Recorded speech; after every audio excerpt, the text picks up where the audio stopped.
స్వామి చేసిన త్రిపురేశ్వర ప్రేక్షకులందరికీ నమస్కారం. మనము మొత్తం వారాహి నవరాత్రులను చేసేసాం. అందులో ప్రతిరోజు కూడా కంద దీపాలు పెట్టేసాం. ఈ కందగడ్డలన్నీ కూడా ఏం చేయాలి, ఏం చేస్తే మనకి ఇంకా రెట్టింపు ఫలితం వస్తుంది, అమ్మవారి అనుగ్రహం రెట్టింపు అవుతుంది, అది మనము తెలుసుకుంటాం. ఇది మనకి ఏదైతే కంద దీపం ఉందో ఈ కంద దీపాన్ని మనము ఏ విధంగా మళ్ళీ ఈ కందగడ్డలన్నీ కూడా ఏం చేయాలి, దుంపలన్నీ కూడా అమ్మవారికి చాలా ఇష్టం. ఆ నుంచే దుంప ఉన్న కంద దీపాన్ని మనం వెలిగించాం అమ్మవారికి.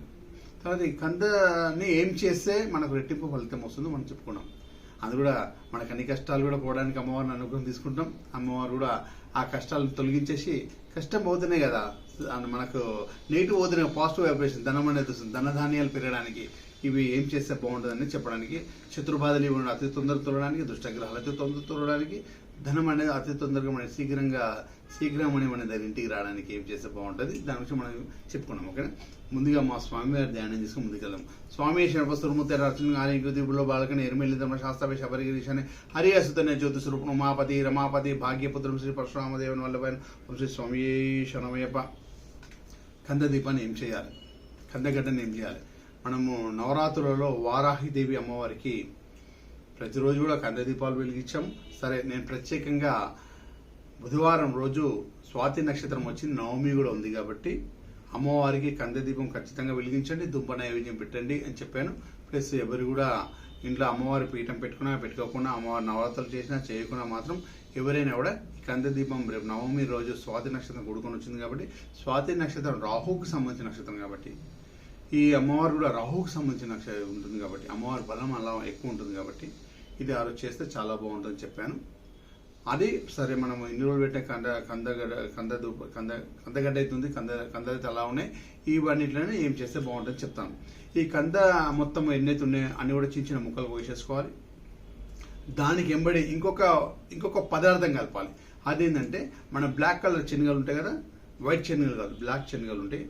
ఆ శనగలన్నీ కూడా మన ఇష్టం, మన శక్తి కొలేదు ఎంత కూడా నానబెట్టేసి, ఆ నానబెట్టిన శనగల్ని ఈ కంద ముక్కల్ని మొత్తం కడిగేసి, శుభ్రంగా కడిగేసి, ఇవి కూడా మనము ఏడైతే గేదశాల అంటే గోశాలకు వెళ్ళొద్దు, గోమాతకి పెట్టకూడదు. ఇది ఇన్లీ ఒన్ని గేదెకు మాత్రం పెట్టాలి, బఫేలకు మాత్రం పెట్టాలి.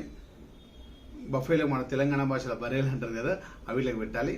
తర్వాత గేదశాల అంటే ఎవరైనా గేదెల్లో పాలకు సంబంధించిన వాళ్ళు పెట్టుకొని వీటిని సేవ చేస్తుంటారు. వారి ఇంటికి వెళ్ళేసి అక్కడ ఏదైతే గేదశాల ఎక్కడైందో ఈ శనగలు, ఈ కంద ముక్కలు అన్నీ తీసుకెళ్ళేసి మనము అక్కడ గేదెలకైతే పెట్టినట్లయితే మనకు అతి శీఘ్రంగా నెగిటివ్ ఫోర్స్ పోయి అతి శీఘ్రం అని మనకు యాక్టివేట్ అవుతుంది.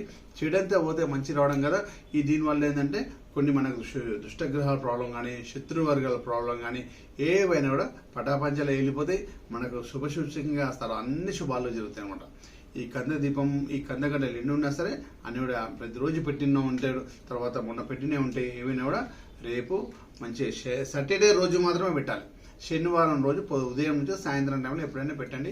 గేదెకు మాత్రమే, బఫేలకు మాత్రమే పెట్టాలి, గోవులకు పెట్టకూడదు. ఈ కంద ముక్కలు ప్లస్ ఈ బ్లాక్ కలర్ ఉన్న శనగలు, ఇవి రెండు కూడా నానబెట్టిన తీసుకెళ్ళి వీటికి మనం గేదెకు తినిపించినట్టే ఇంట్లో ఉన్న నెగిటివ్ ఫోర్స్ కానీ, మనలో ఉన్న నెగిటివ్ ఫోర్స్ కానీ అన్ని వెళ్ళిపోతే మనకు పాజిటివ్ వైబ్రేషన్ కదా వచ్చేది. మనకు సిస్టమ్ అనేది కూడా అంటే శుభసూచకంగా డబ్బు, సంపద, ఐశ్వం, ఆనందంగా కూడా హ్యాపీగా ఉంటాం కాబట్టి ఎంత విధంగా మంత్రప్రయోగంగానే దిష్టి దోషమైన అన్ని కూడా వెళ్ళిపోతాయి అనమాట. మీరు ఇది కంద దీపాన్ని తీసుకెళ్ళి మన బఫేలకు, గేదెలకు తినిపించండి. మన ఇంట్లో నెగిటివ్ ఫోర్స్ పోతుంది.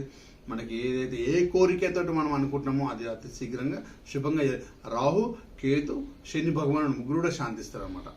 ఈ ఇలా పెట్టడం వల్ల శని భగవానుడు, రాహు భగవానుడు, కేతు భగవానుడు ఈ ముగ్గురు కూడా మనకేమైనా దశాంతర దశల ప్రాబ్లం ఉన్నా, ఏమైనా నెగిటివ్ ప్రాబ్లంలో ఉన్నా, అంటే వేరే స్థానాలలో ఉన్నా కూడా మనకు